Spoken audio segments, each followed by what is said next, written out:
All right, let's not make this weird. Okay. I know if you follow me, you probably know I said that I wasn't going to have an episode, but it looks like I do. Okay. Because I did one. Dealing with a lot at work. We had a busy episode that we're filming. Plus I'm in the middle of an audit. My auditor has not sent me anything yet. So I decided last weekend, since it was a long weekend, to spend all of my weekend kicking out an episode. Okay. Okay. All right. Don't judge me for being inconsistent and weird. I mean, I know most of you are probably like, oh, you said there wasn't going to be an episode. You wasn't, expecting one. Surprise. Yay. I did it. I like the pivot. I like people having low expectations. And then I come in like, bam, you didn't see that coming, did you? Anyway, a lot going on. I just came in from dinner. It's pretty late and I'm kind of tired, but I do want to, I had a couple. We already know that though. Duh. When do I go to dinner and not have a couple? But I did want to kick this out and I want to get this out to you on time. So I rather say something and do something different than to say something and like not. That doesn't make any sense. Well, I'd rather make a promise that I'm not going to do something and do it than to make a promise that I will do something and not do it. That's just the type of person I am. So for those who don't follow me on TikTok, you were none the wiser. You have no idea. I haven't even been posting on my Swear to Drunk page. While I haven't heard anything back from my auditors quite yet, we're in the middle of a pretty large episode that is a lot. And I've just been trying to utilize my downtime by just kind of like chilling because I'm never really chill. And right now I'm feeling like emotionally balanced enough to say that I'm okay with just like not doing anything or just like getting my emotional support game and like playing that for an entire weekend, but I had a topic that I was sitting on and I knew it was going to be like a quick one. So I just did it. Now let's do it. Thank you for joining I Swear to Drunk, I'm Not God. This is season 4, episode 7. And today we're going to be talking about Jane Toppan. You may know who she is. You may not. This is a Victorian era story. If I were to equate it to anything that I've done so far, I would say it's along the lines of my last one that I did on Two Gun Pete. Very historical. I am also alone. My co-host went to dinner with me and we both got wasted. And then I was like, just go home. Just go home. I'm going to kick this out by myself. So you got me again by my lonesome. So we just going to do it. We're not going to waste too much time because again, it's late. Now, for this episode, I read America's First Serial Killer, Jane Toppan, and The Making of a Monster by Mary Kay McBrayer. First of all, let me take my retainer out. That's how you know I was ready to go to bed. So we're going to be talking about Jane Toppan, who is also known as Jolly Jane. She was America's first female serial killer. Now, I know most of us know Eileen Wuornos as being America's first female serial killer, but it was actually Jane Toppan. I mean, they have a lot of things in common though, which we will talk about because I think it's very important to talk about how Jane, you know me. I mean, if you've been listening to me long enough, then you know that I'm always kind of going to excuse away these people's behavior because their upbringing sucked. And needless to say, when you say Victorian, it kind of equates to awful, but we're going to get into that. Now, she's described as a serial killer. Toppan's behavior more closely resembled like a twisted early version of Munchausen by proxy to me.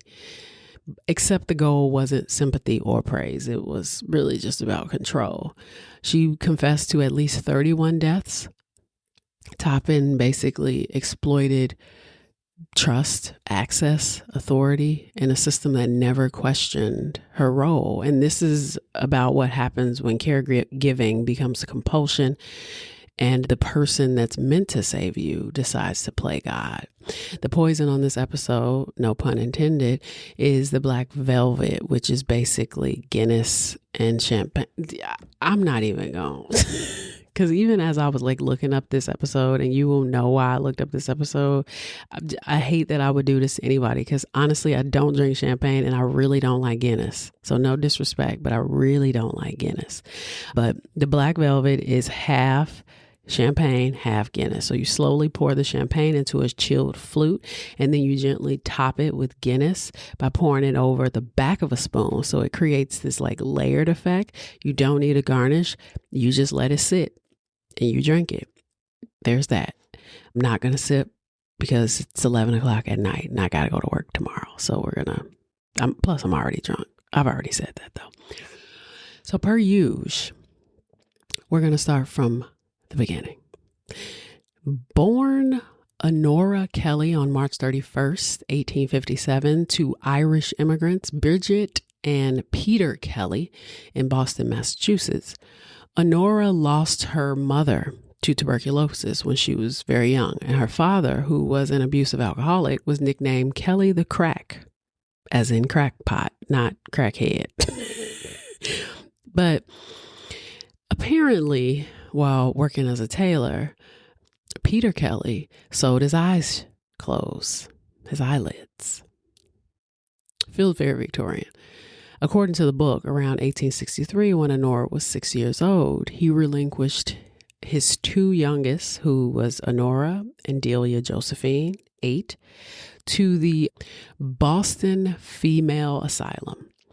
And the girls ultimately figured this was due to his implicit desire to create a better life for them. But this could have also been madness, as it seems to be a bit extreme to sew your eyes shut. But I will also say that being Irish in the Victorian age was pretty hard. I mean, if you remember my Red Summer of 1919 episode, you would know the Irish were treated just as poorly as the Black community. Ireland was effectively a colonized country, and most land was owned by Anglo-Irish Protestant landlords, which there's that. Now, while the majority of Irish Catholic population lived in tenant farms or lived as tenant farmers with almost no legal protection and no political power, they had none. And just like Black folks, Irish immigrants lived in overcrowded slums. They took the most dangerous, lowest paid work. So they were like dock workers, construction, domestic servants. They were blamed for crime, disease, moral decline. And they were depicted in newspapers as violent, ape-like, and inferior. So for the Irish, the Victorian age wasn't all absinthe and lace. I mean, Irish women were maids, laundresses, and factory workers. They were underpaid, sexually vulnerable, and stereotyped as submissive. So it could be that the father felt helpless for his two youngest girls. He had 5 children. His wife was dead, and he could not take care of them. Now, if they were admitted into the orphanage, they would at least have a chance, albeit a fighting chance, but a chance nonetheless. And Victorian asylums were sold as progressive human institutions designed to remove people from chaotic environments and restore them through routine, calm, and moral discipline. Now, this was called moral treatment. It was structured days, silence, cleanliness, work, and obedience. And then it became pretty much a dumping ground for depressed, alcoholic, poor, and sickly women. Victorian asylums were about control. But the Boston Female Asylum opened in 1803 and was not a psychiatric hospital. It was a charitable institution founded for poor, orphaned, or abandoned girls, primarily white, Protestant, working class children. Many children had living parents like the Kellys who simply just couldn't afford them or had lost social standing. But Irish immigrant girls were increasingly represented as the century progressed, specifically post-famine. They were viewed as suspect because of poverty, also viewed as suspect because of their Catholic background. and also because of family instability. So life at the Boston Female Asylum was highly structured. It was super rigid, but it was built around Victorian ideals of female respectability. Girls were trained in domestic labor, cleaning, sewing, laundry, obedience, and silence, as well as religious instruction and emotional restraint. Education was basic at best. The real objective was preparing the girls for service, nurses, wives, etc. The Boston Female Asylum placed girls out as indentured servants to families, and they had absolutely no say in the placement. They were cut off from their biological families as well, which is incredibly sad, no matter how you spin it. I mean, this actually you know me, I gotta talk about a movie. It reminded me so much of that movie, A Little Princess. I don't know, I'm sure most of you have seen A Little Princess. A Little Princess is actually a movie that came out in like 1995. It stars this actress named, I think her name was like Liesl Matthews. Turns out she's a Pritzker, which, you know, my governor. But she's basically sent to a boarding school by her father, who is on his way to war. This is during World War One. And this girl starts to like imagine these really cool things, these very like crazy stories. It's actually a really cute movie. I used to love that movie. She ends up being very close with this black girl who's also an orphan in the orphanage. It's really good. I highly recommend it. But it reminded me of that as I was reading this. I was like, oh my God, this reminds me of Little Princess. But unlike Little Princess, because Little Princess is definitely not as gnarly, of course, as this. But those girls were abused and neglected and exploited. And if the placement didn't work out, they would be returned. Now, this was the girl's fault every single time, even when abuse or neglect triggered the return. And records framed it as the girl being disobedient, or she was like insubordinate, or she was unfit for service. The institution protected families first, and the girl's reputation meant nothing. So when a girl was returned, rules became more harsh. There were few privileges and more labor. So needless to say, you did not want to be returned. If placed again, a girl will run the risk of being sent to a harsher household. This is really, really bad for a kid. This is tough on anybody's psyche. But could you imagine being in your formative years, having to have this experience? We're talking about loss of stability, emotional deprivation, no real attachments. You're a child. Literally a child with no one to love you, nurture you, take care of you in a real way. This is also during a time where people were kind of just like pissing out kids for like labor. They were, using kids as workhorses. It was like, okay, well, I got 50 kids because I need to take care of this farm. Me and my sister talked about that on the Carl Panzram episode. Some people really should not have children. You already know my opinion. If you've been listening to this long enough, you already know my opinion of that. So apples and oranges here, but this still kind of feels better than slavery. Like I just dropped my headphones. I don't really mean to be a douche, but awful. This is awful, but it's still kind of better than chattel slavery. Now, I'm just going to move on. Now, by November 1864, a Mrs. Jane Toppan, she was 59, she appeared before the board to adopt Honora Kelly.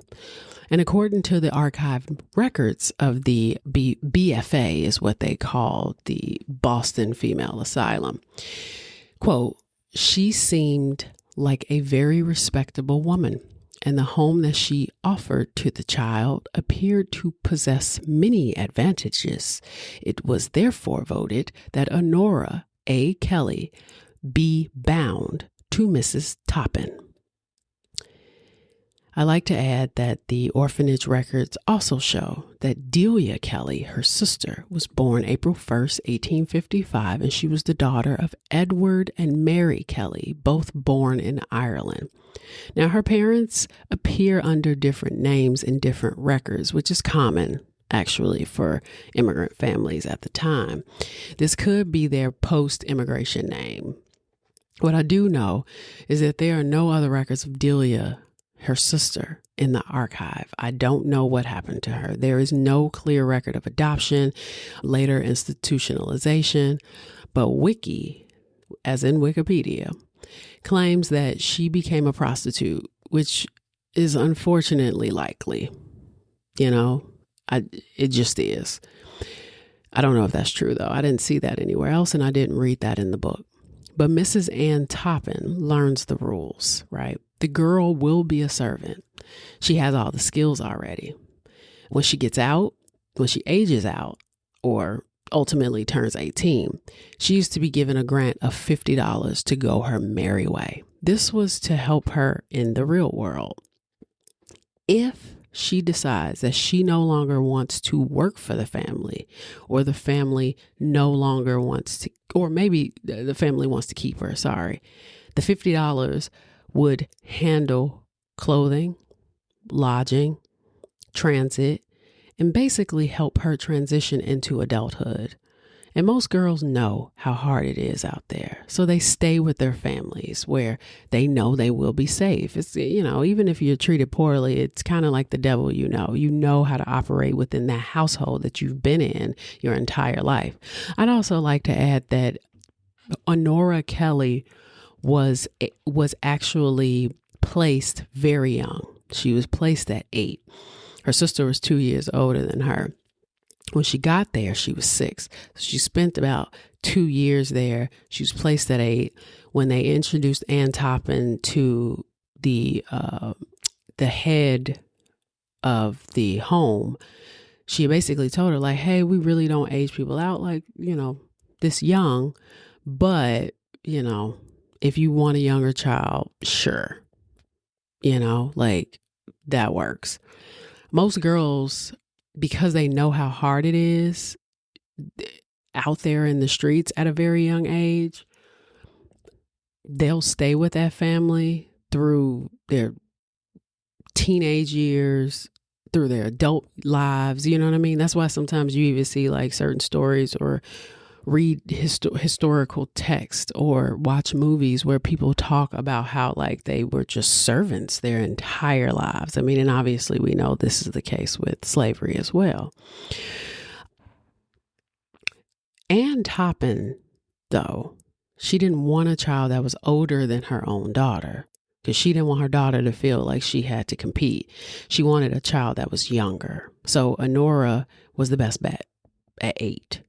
And Honora would have to change her name because her current name was too Irish. Because, again, Irish were treated terribly. So she was like, nah, it's too Irish. We ain't got time for that. You need to go by another name. So Ann Toppin gave her the name Jane Toppan. And off they went to Lowell, Massachusetts. Now, by the mid-1800s, it was a massive textile manufacturing hub. It was powered by the Merrimack River. Think factories before labor laws, which were terrible. I talked about that on the Red Summer of 1919 when I talked about the steel mills. This was also before safety standards and environmental protections, before anyone pretended any of this was sustainable. Early on, Lowell was famous for, quote, mill girls, who were young unmarried women from New England farms that were housed in these boarding houses that worked the mills. By the 1850s to 1870s, that whole little system collapsed and they were replaced by Irish immigrants, specifically post-famine.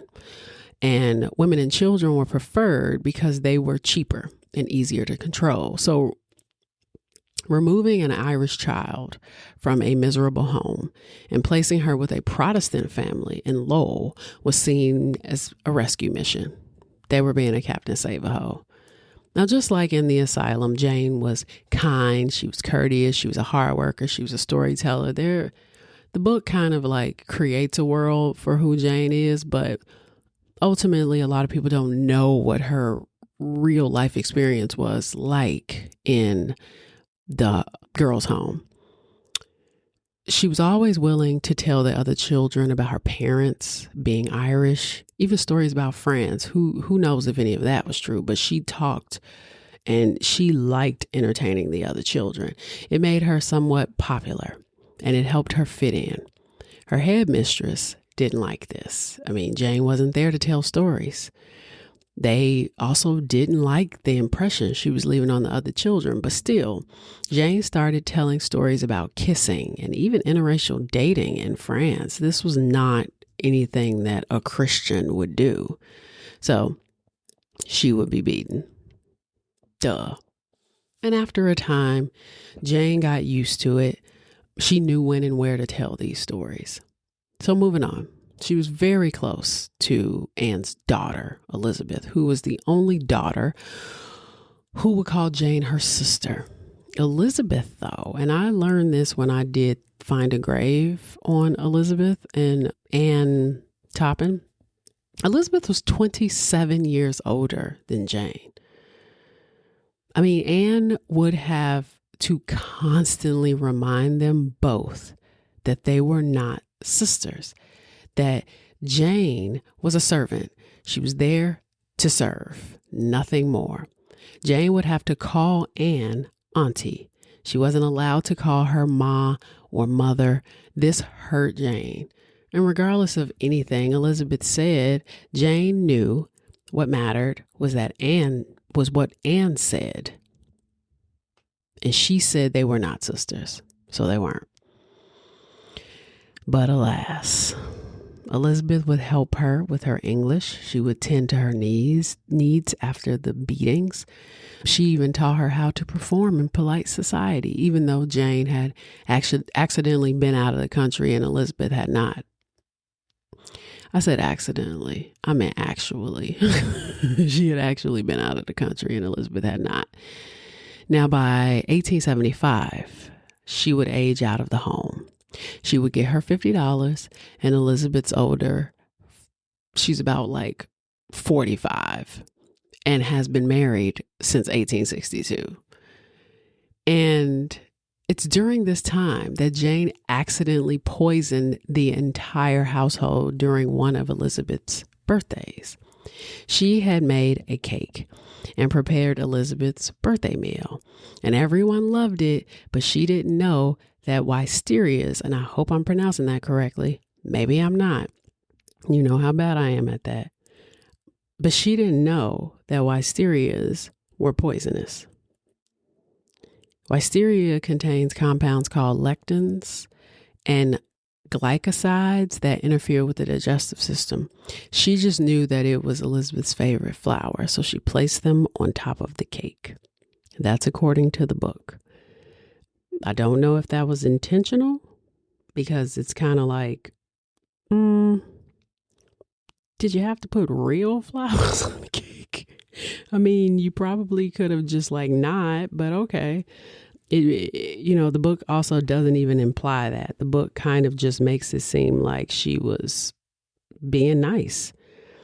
She was legit just doing the thing that a child would do for somebody that they care for. It talked about how she had put all this energy in making sure the eggs were perfect and preparing the cake so it's nice and fluffy and all these other things. Like, I was like, okay, I mean, maybe it was an accident, but that's foreshadowing in a way, and we'll get to that in a minute.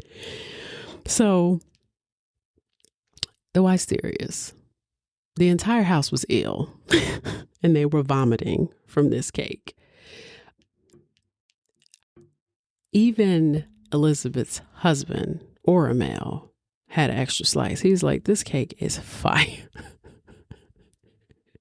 He was like, this cake is fire. Like, what is happening? But meanwhile, everybody was like, had diarrhea and was throwing up all over the cake. The place where the cake was apparently fire. Now, Jane got beaten for that, but decided to stay with the Toppans and continue her service. Anne was getting older, obviously. She's 45. She could tell by her laundry, maybe Anne wasn't 45. Jesus Christ. Elizabeth was 45. Anne is the mom. Anne is older. And Jane could tell by her laundry, which to me, either she was soiling herself, something was off there. But then she thought, well, maybe I could just stay and take care of Anne. Now, Anne enjoyed new colors every season, or really whatever her friends would approve. And she would have Jane go to the textile store for an order of new drapes. And when Jane arrived, she was surprised to see a man sitting there as a clerk instead of the usual lady. The usual lady was pregnant. And so this man was kind of filling in. It turns out his name was Tom. He worked at the textile mill. And Tom was super Irish too. He spit all the game, according to the book. And he was very fond of Jane. So much so that he fucked her. He fucked her in the bathroom, of the shop. And she was a virgin, to his surprise. He drove her home. He told her that, she would see him again and he would save up so they can get married, which I feel like that's a bit quick. But, who am I? Single, obviously. So, but she wanted to see him again. And the next time she came in, he was gone and the pregnant lady was back. And so Jane left a note for him. And apparently he was a friend of the pregnant lady's husband. And so Jane continued to believe that Tom would work out. She was like, hey, I'm going to sit tight. And when she went back again for another order, Jane learned that Tom had been asking around for her. And then one day, Tom appeared at her window and told her he missed her and said he'd be back the following day to propose to her. She never saw him again. By May 1891, Anne passed away. She was 86. Elizabeth and her husband had moved into the house. Jane, who was the maid of all work, which a maid of all work is basically a single live-in female servant. She's responsible for all domestic tasks in the household. And so Jane discovered her and said that she died of summer sickness, which I was like, what is this? Summer sickness is basically a catch-all for when people got ill in the summer months and they didn't actually know why. It could have been typhoid fever, dysentery, could have been a gastroinfection, could have been diarrhea, and warm weather pretty much made everything worse. So they called it summer sickness. And Jane basically handled all of the funeral arrangements, including the dressing and the prep of the body, as well as preparing it for the death photos, which are always lovely. Those death photos are really weird. They're really weird and they're really, really creepy. They've always been creepy to me. Now, with Oramel and Elizabeth in the house, the Brighams, because Oramel's last name was Brigham, Elizabeth's now Elizabeth Brigham, they were her new family. Except she wasn't family. When it came to talk about the will, all was offered to her was further employment. And Anne left her nothing. So Jane reached into her coffin and took a ring off her finger and was like, all right, bet I'm leaving here with something. I'm leaving here with something. I'm keeping it a buck. I'm leaving here with something.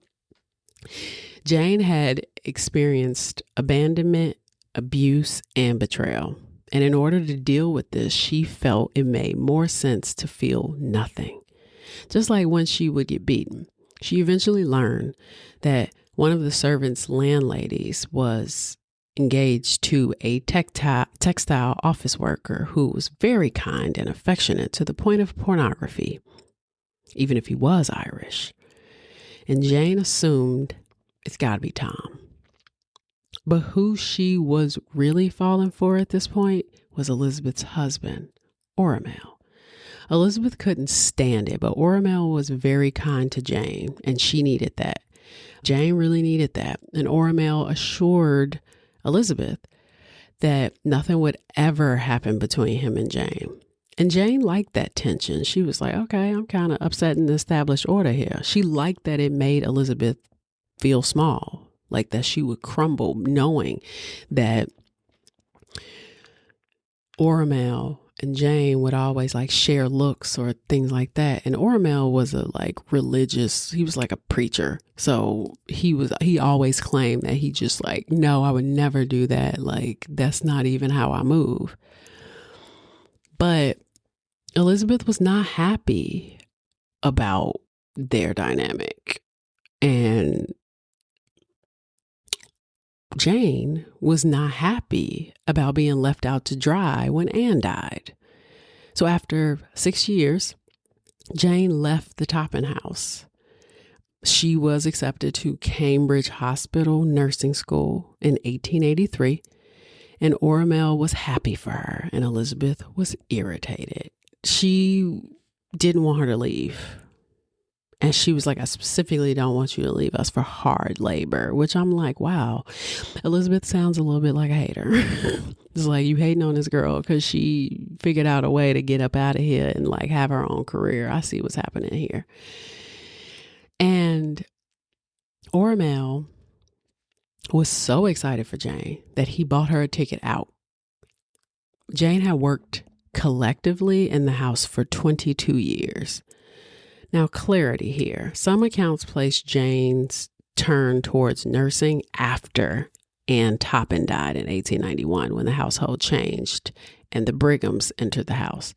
But what's clear is that Anne's death marked a turning point, not necessarily the first moment that Jane started nursing school, but the moment when she became fully independent and able to operate without supervision. She may have been in nursing school before.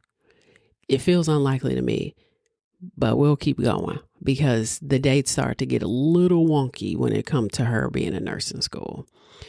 Now at Cambridge, the work continued. Jane was on janitorial duty. She was getting lessons in how to properly administer enemas, how to bathe patients, how to dress wounds, how to prescribe medicine. And she was good at it. The doctors really, really liked her. Her presence made the patients feel good.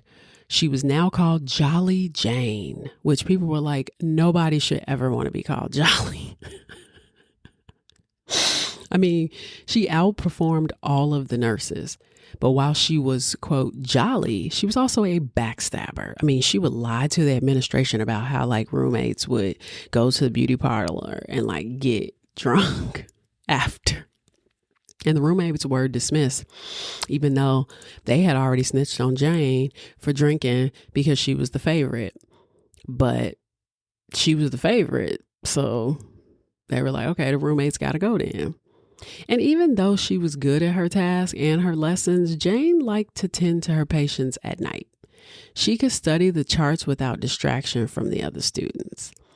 Now, the book alludes to Jane's disposition at this point. Like, she hated that the job was thankless, that they would just be discharged, and by they, I mean the patients, or die without saying a word. There was a certain expectation that she had. They were entitled to, she actually felt like they weren't entitled to walk out of the hospital alive. Jane truly didn't think that they were entitled to do that.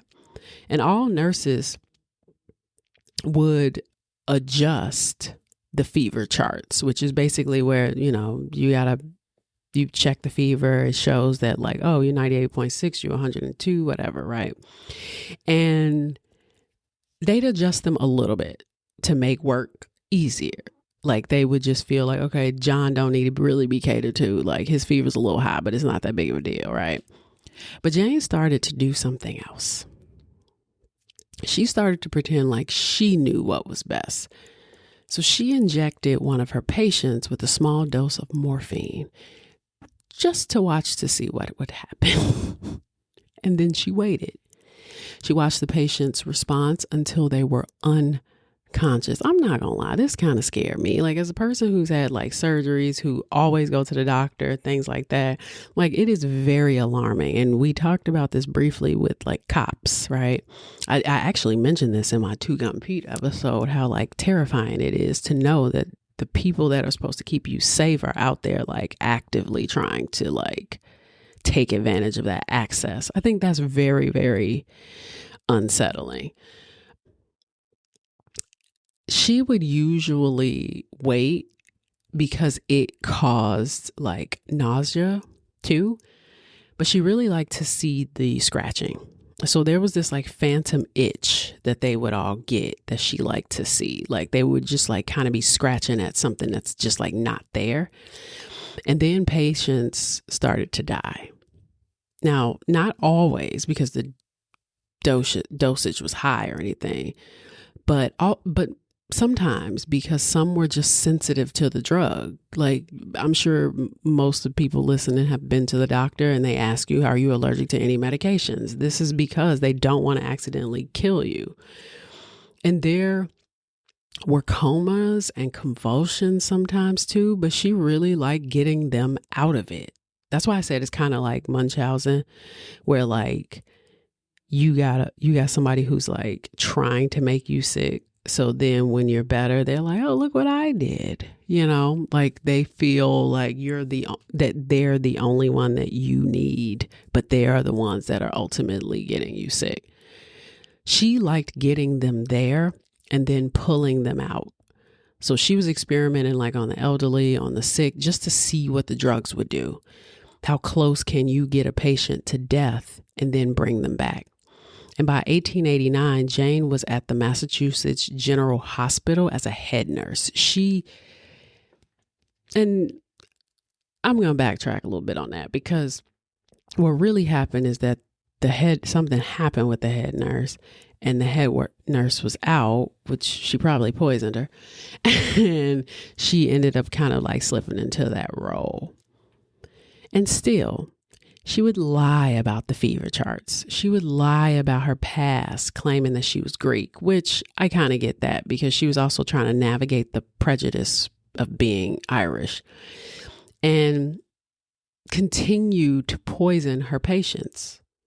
Her new MO was pretty much any patient that made her job more difficult than it had to be. That was the thing. So her favorite cocktail was to inject the largest non-lethal dose of morphine and then like watch them die. And many of them did, but she worked in a hospital where patients died all the time. Like all the time. The doctors pretty much diagnosed those as indeterminable. We don't really know what happened. But back then, people died of all sorts of things. You know, people would die you could die like that today, but like they didn't have any regulation for anything. And, you know, you could eat a old potato or some beef and like get sick and die. The patients knew what was up though. And they tried to report her because they would hear her say things like, oh, well, the elderly shouldn't be alive, which I'm like, whoa, way harsh. One patient, Amelia Finney, was technically Jane's only survivor, and she would later testify against her. She was one who was in like the hospital for a painful ulcer, and Jane attempted to poison her. She liked to poison with morphine and then bring them back with atropine. So we'll break that down a little bit, because morphine is the go-to drug, right? Especially in the late 19th century.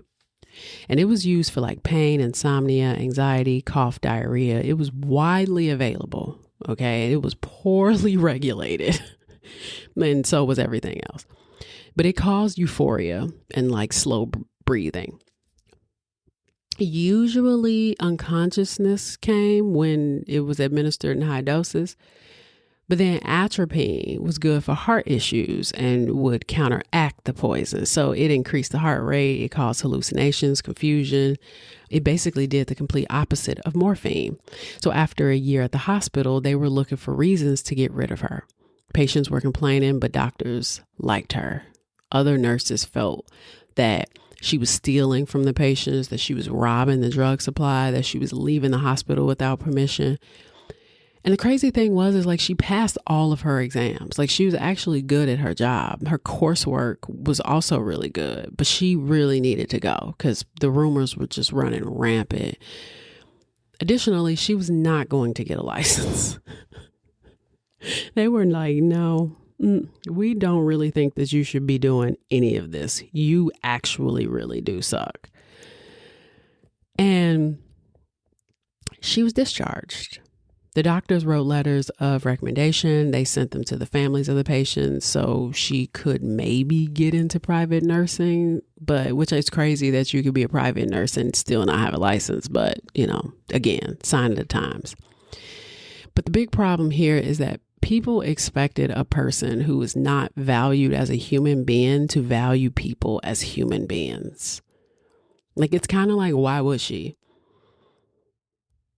By the 1890s, Jane was back at Cambridge. She didn't get her license still. And another trainee named Maddie Davis fell ill with fever. And Jane would attend to her. And she did something a little different for Maddie. She brought her dinner. And with it, she gave her a piece of chocolate covered strychnine. She brought her dinner and gave her chocolate covered strychnine. Now, strychnine is also a stimulant. It helped with like stomach issues and it helped treat fatigue. It kind of like helped wake up the body. And strychnine was a socially acceptable poison, apparently. It was sold as medicine. It was used as pest control, and it was deadly, which is kind of wild. It's kind of like anything that can be used as pest control should probably not be consumed by human beings as medicine. Probably not, just saying. It's so funny the things that they didn't know. I mean, it's also sad because so many people died at the hands of people who were just like super ignorant. Same. I mean, it's still happening, but different. Now, in the Victorian world, the problem was that they treated lethal substances as everyday medicines. That's just it. And after giving Maddie the chocolate, Maddie started to convulse. They didn't suspect her, though, but more deaths would come. And rumors started to circulate that all of Jane's patients were dying. She left Cambridge again, and this time she was realizing that private nursing may be the best bet. They also pay more. And by the mid-1890s, Jane is living with Israel and Lovey Dunham. After she came home drunk one night, she had him drink mineral water with an atropine tablet in it. And she then turned him on his side and injected a morphine enema. It is exactly what it sounds like. Morphine in liquid, form, and administered rectally. A morphine enema solved multiple problems at once. It was fast absorbing. There were going to be less digestive issues, so less vomiting. And you couldn't see obvious signs of dosing. So fun fact, this is what I also learned, that in the 1700s, they used an apparatus to resuscitate the dead, and that would entail blowing smoke up the rectum.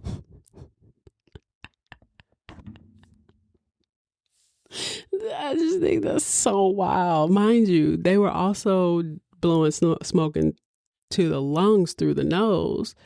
But just imagine getting CPR in your booty hole.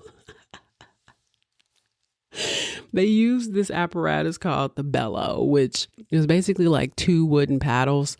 It had leather sides and it had a nozzle at the end. It's like that thing, those devices you used to see in cartoons when like they would blow stuff up, like pump it up and you would squeeze it until air pushed out. And I guess that's where the phrase blowing smoke up somebody's ass came from, because like, what? Like the fact that is like a well-known treatment for like resuscitating somebody is crazy. Now, Jane would weeks later kill Lovey Dunham, who was Israel's wife. She used her usual cocktail of atropine and morphine. She was also into sleeping in the bed with them when they died. I mean, that was a big thing. It was a very strange part of her method. Is like she would poison people and then like she would climb into bed with them and literally feel them die. I don't even know what really to say about that, but that's pretty much started with her private nursing. By 1899, Elizabeth came to visit Jane while she was staying with the Davis family. And Mr. Alden Davis was living in Katomet. Of course, this was after she killed his wife a month prior. Anywho, Elizabeth was so excited to see Jane.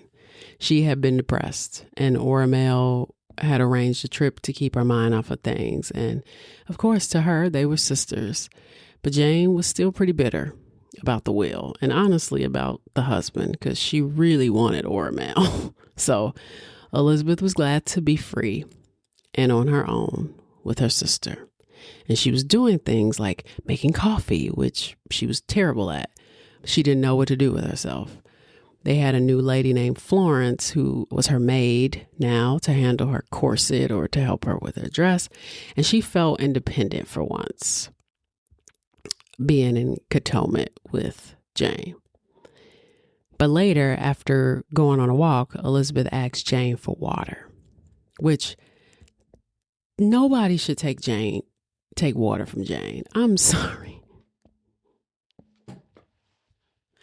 Have we not learned that everybody who takes water from Jane dies?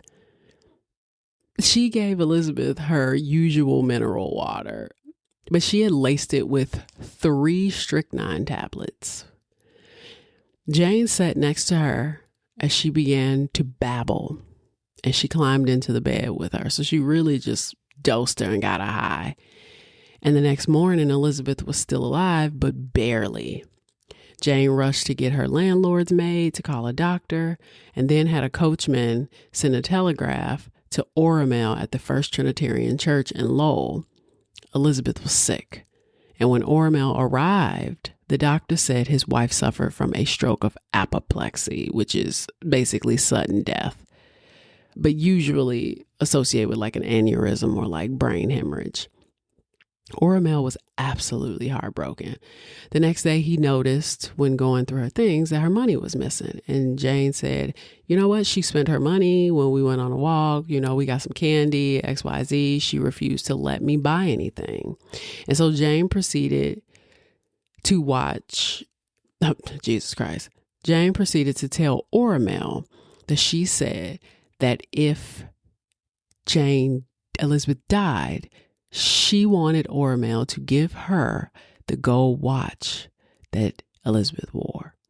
So basically, she told Oramel, hey, Elizabeth said that if anything were to happen to her, I am to have her watch because it used to be Anne's.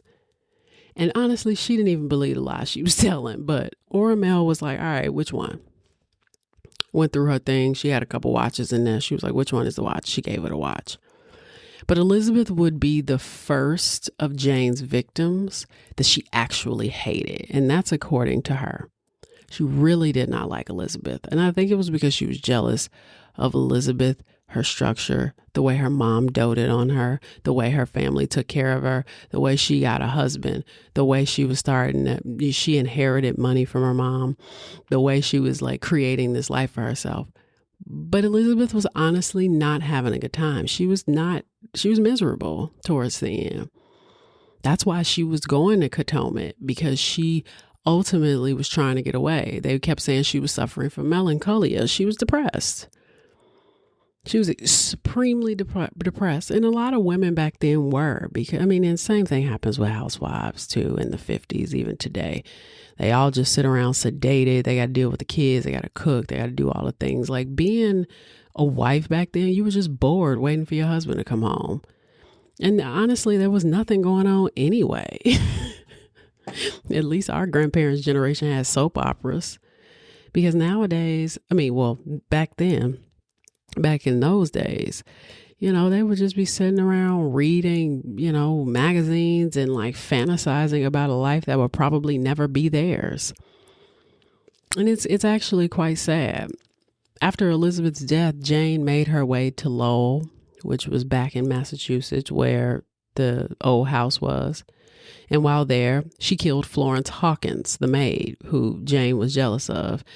And then there was Edna Bannister in 1900, Ormel's sister, who saw through all of the bullshit. She wanted her out of the way. Jane wanted her out of the way. She wanted to be married to Ormel, and she knew that Edna would get the property. Then there was Myra Connors in 1900. Now, she worked at St. John's Theological School in Cambridge. She was a reformatory matron, and she had received an apartment and a servant. And so Jane was super jealous, and she killed her with strychnine. She then went to that school, and said that Myra was going on sabbatical and wanted her to take her place. They offered Jane the job. And bonus, she had a maid now. She also had over 50 patients. Complaints came in, and Jane eventually resigned. Again, time and time again. Keep records. Talked about this in H.H. Holmes. These people did not keep records. Honestly, Jane could have dipped off, changed her name, moved to another city, and did this all over again. Because there was no oversight. There was no government oversight. There was no city and local oversight. I mean, of course, there was law enforcement and stuff like that. But ultimately, these hospitals were terribly regulated. They did not pay attention to what these people were doing. Also, there's like insane trust to have for these women, where you're just like hiring them. You're checking a reference based on like who knew her, being like, oh yeah, well, the Johnsons used to have her as a nurse. I heard she's lovely. It's like, meanwhile, she's murdering everybody. After Jane resigned, she was super disappointed. She felt like a failure. She felt like that was the first time that she had just like flat out failed. I was like, is that the first time? I mean, you also went through nursing school, 2 different nursing schools, and you still didn't get your certification. I feel like that would be a failure too. Now, we need to go back to this landlord, because this right here, this is when, don't get me wrong, Jane was doing too much as soon as she became a nurse. But it was this that was like, all right, Jane, you kind of had me until you didn't. Alden Davis and his wife, Maddie, it's another Maddie. His children, Anna, Minnie, and Irving. This is going to get confusing, but just try to stay with me. Anna has a husband named Harry Gordon, okay? And they have a child named Genevieve. So Minnie marries Irving Gibbs, and his parents, Captain Gibbs and Maria, were victims of Jane, okay? Jane had already killed Maddie, and Maddie was trying to get money from Jane for the rent. She had basically like owed some money, past due or whatever, and Maddie, the mom, was like, yo, I'm going to get the money from her because she acting up like she owe us money. But Jane didn't have it, and so she felt, okay, Maddie needs to die. The solution to everything. So she gave Maddie Hunyadi water, which is basically magnesium citrate water that she had microdosed with morphine. This was in 1901. Then she kills Captain Gibbs's wife. Her name's Maria. Then she goes to live with Captain Gibbs and his daughter and his son's Irving Gibbs' wife, okay, which would be Minnie. Jane had borrowed money from them, but she couldn't pay it back. So she decided instead to burn the Davis Gibbs house to the ground while members of the household were away and or asleep. Simply because she felt like there were promissory notes in the house that were taken that would show proof of the money that she owed. So the house had to go. I don't mean to laugh, but the solutions to these problems are so primitive. This just also shows how like human beings were so undeveloped and savage. Like in the early 19th century, early 20th century, these people were savages. I talked about this with H.H. Holmes because the drastic responses to everything, the systematic use of like murder to cover things up, and it being not even thought about, like to them, it was the obvious solution. I think that is so incredible. Like with H.H. Holmes, he would have moments like this where it's like he would marry people, he would murder people, he would con people, he would murder people. He would go through these moments of being like, hey, yeah, I know I owe you money, but I'm going to kill you and your entire family. It's just such a drastic reaction to something so small. Especially when you consider the times. You could have literally probably left the state and changed. And we know H.H. Holmes did. He was notorious for changing his identities. But you could have literally left the state and put on some googly eyes and shaved your mustache. And nobody will be any of the wiser.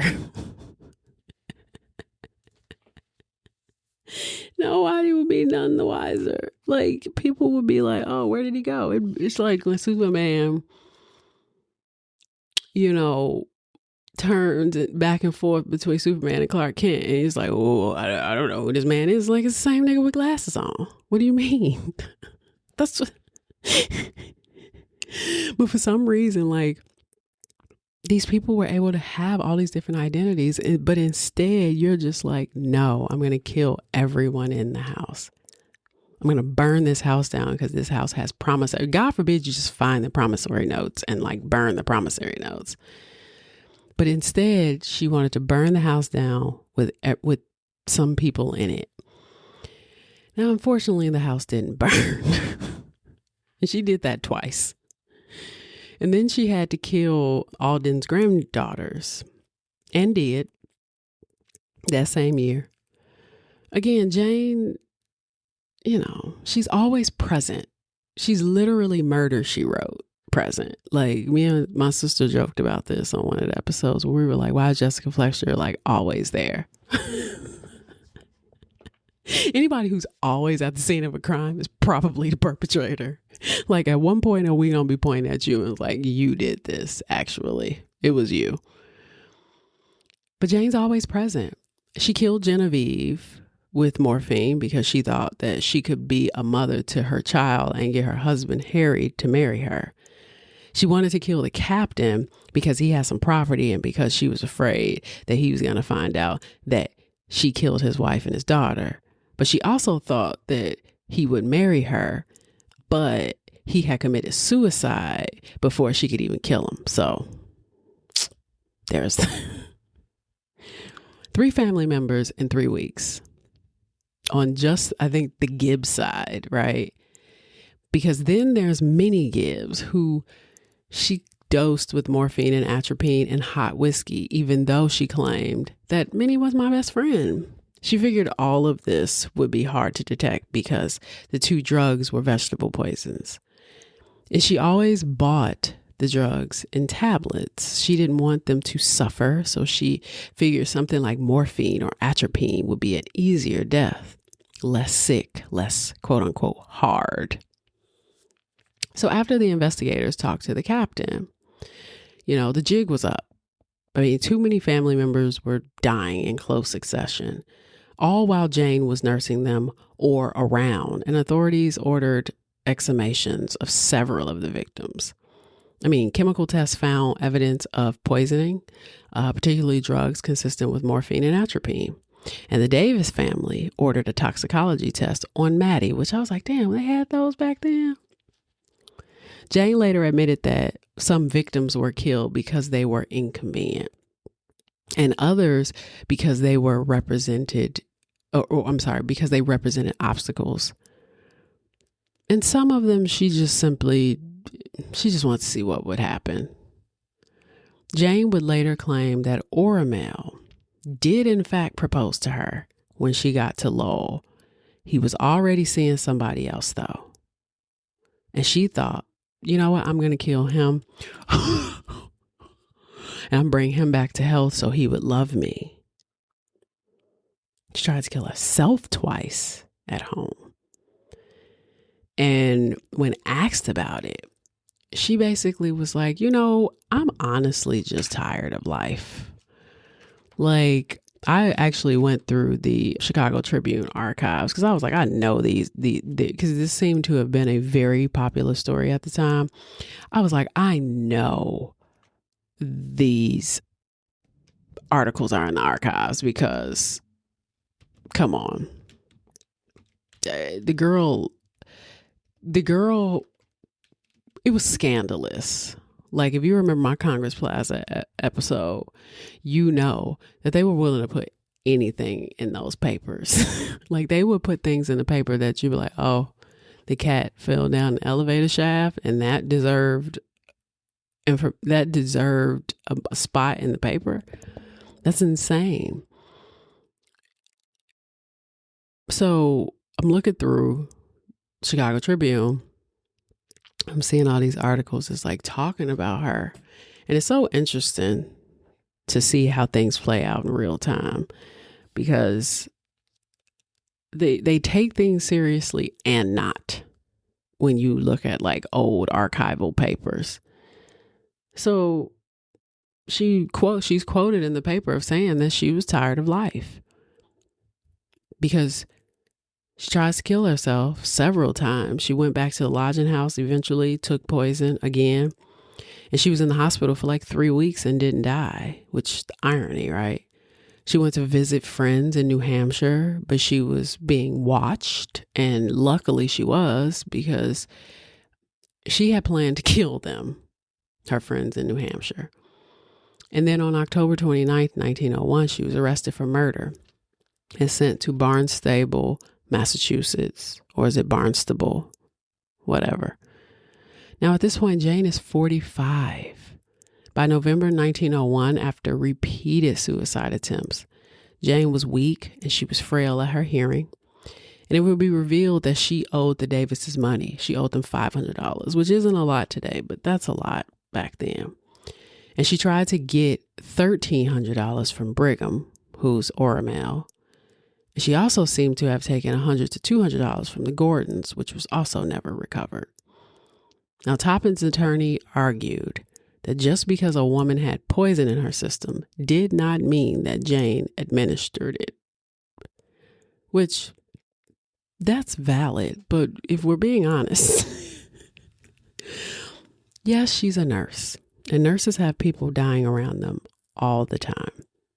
But it's the suspicion, right?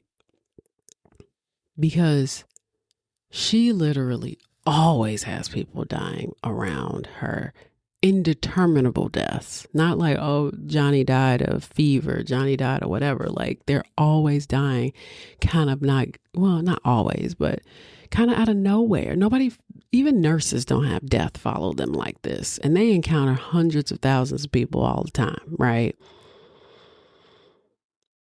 Then it's the reputation that she had, where doctors are like, yo, like, yeah, I mean, she was nice, but it was kind of weird that all her patients were dying. Why are all your patients dying? You know? On November 2nd, 1901, authorities publicly suggested that Jane was responsible for wholesale poisoning. systematic drugging of patients over time. And the press emphasized repeated dosing, temporary improvement followed by decline, and deaths occurring across multiple households, reinforcing the idea of deliberate experimentation rather than accident or negligence. Then on November 3rd, she was formally described as a nurse accused of murder. There was an early discussion already turning toward insanity. And by November 15th, Jane began denying responsibility for at least one death, blaming other causes and disputing conclusions drawn by physicians. On December 7, 1901, a grand jury indicted Toppan on 3 murder charges, and she was holding firm in court. I didn't listen to some of her testimony. I read some of her testimony. She was holding firm in court for a minute. She was just like, I did not do any of what these people are saying. In June 1902, the case reached its decisive phase.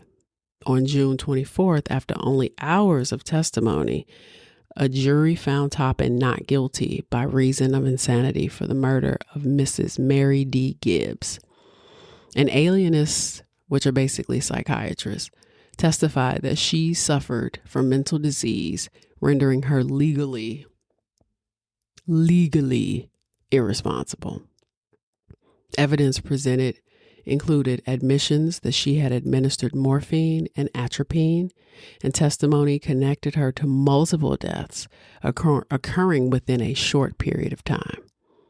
She was committed to Taunton State Hospital for life, and then on June 25th, newspapers reported that Toppan confessed to poisoning 31 patients, but then claimed that the number could be higher.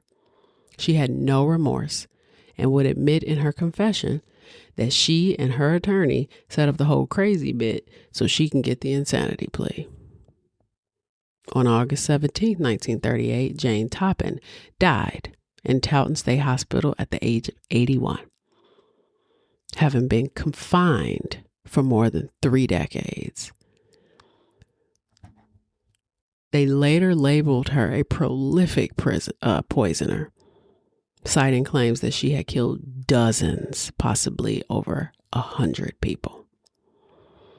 Now, Jane Toppan's psychological breakdown.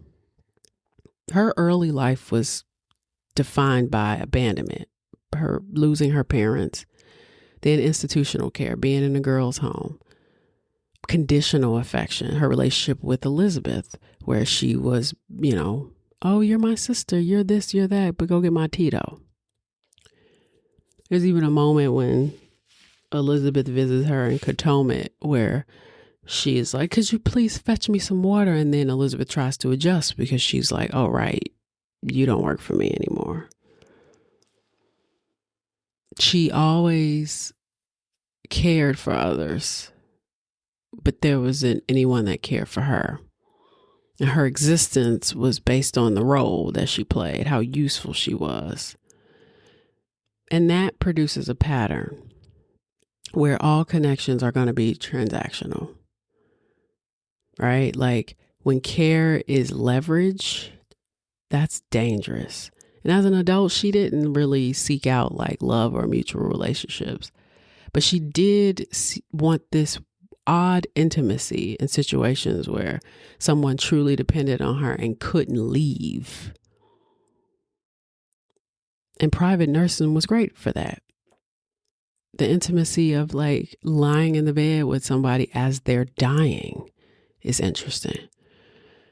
And the crazy part is she didn't really kill for money. I mean, there came a point where she was like a little desperate. She consistently placed herself in like these roles where she like controls the medicine, she controls the timing, she controls the suffering or relief. But her own statements make it clear that she definitely had she received pleasure in managing the body. This is just dominance. Like she didn't want people dead as much as she wanted to have them be subjected to her will, her decisions. Because she even says too, like, she didn't like dead bodies, which I'm like, what? What you mean? It's obvious you did. And then her use of like morphine and atropine and strychnine, she was like curious about that. Like, ooh, what does this do? You know, she would like observe the physiological responses of like the body. Ooh, that's funny. The way they twitch, the way they itch, the way they convulse, the way they super methodical. How you can push patients to the point of death and then pull them back, like that weird cycle. It's like, I have your life in my hands. You actually don't even know how much power I have over you. And I think that has something to do with that master slave, vibe. Jane also, she just didn't express any guilt, in my opinion, in any consistent way. I mean, there were some moments where you were like, oh, okay, well, maybe she doesn't really mean this. And then towards the end, you're like, oh, maybe she does. Maybe she does. She felt like she was entitled to attention, to being a person in authority. And she was entitled to decide who should live or not. Even like back in the day when she used to talk about the elderly or the sick, how they, they don't need to be alive. What? That was her, to me, justifying her behavior. Like, oh, they don't need to be alive anyway, so I'm just going to do this. It's like, yeah, that's still not up to you. Now, her sleeping in the bed thing, I want to go back to that real quick. It's not sexual, though. I want to say that. It's still about control, because the victims were sedated. She was all in control. And it was all about vulnerability, and about owning that moment. She was only able to do all of this as long as she had access and authority. And like I keep mentioning, in this age where you got access to like poisonous drugs, like that was the thing that women were doing back then anyway. Like, we know men to be brutal. Like, you hear about Jack the Ripper and people like that of this era. And I mentioned H.H. Holmes, but women were notorious for poisoning people. It was popular, but they say that women, even when women commit suicide, they tend to pick a less violent option. Like not to say that slitting your wrist isn't violent, but they like to like do things like that. Like they like to do things that are like kind of calm, kind of slow, that's not so sloppy. But so it's not really surprising that this took this route, because a person who has had the trauma that she's had from her past would probably like, oh, this is perfect. This is a great opportunity. It's like the first time, it's like when you work at a store and you steal accidentally for the first time, and then you realize how easy it is and you can't stop stealing. Not that I know that personally. Not that I know that personally. I'm just saying. But yeah, she had a lot of planning. She knew what she was doing. She definitely knew what she was doing. And her saying that her insanity plea was orchestrated by her and her attorney is indicative of how much insight she actually had into the shit she was getting into. She was super like crazy, no disrespect. But this is a woman who killed for control. I'm sorry. I'm sleepy. I'm getting to that point where I'm sleepy. I'm about to end this episode. But one other thing I want to say is that in the 18th and 19th century, women had, access to these substances all the time, like obviously medicine, household chemicals, rat poison. They prepared the food, they prepared the drink. I mean, it's almost too easy. I mean, women, they controlled the domestic spaces. So a lot of the time, women appear very much so, a lot historically, in like mass poisonings or like poisoning their husbands and things like that. And poison is also less suspicious. A woman putting medicine in the food doesn't really raise any red flags, but that is also you abusing a system of trust. And in the Victorian age, science wasn't hitting like that. It really wasn't. Then deaths weren't really even investigated. So the fact that this woman even got the justice these victims got the justice that they got is actually pretty surprising. But she did operate for years. She killed she basically said 30 something, and they're basically saying that it's probably in the hundreds because she was killing so many people in the hospitals. So anyway, I hope you enjoyed this episode. I got a headache. I need to go to bed. And I know I said last week that I wasn't, or a week before last, whenever it was, that I wasn't going to drop an episode. I ended up doing it anyway. But I got the feeling that when the auditors come in, because they're actually going to be boots on the ground in a couple of weeks, that's probably when you won't hear from me. So maybe don't anticipate another episode until February, mid-February, like I said before, like Valentine's Day. Capiche? All right, y'all. This is a nice sleepy time episode. Peace.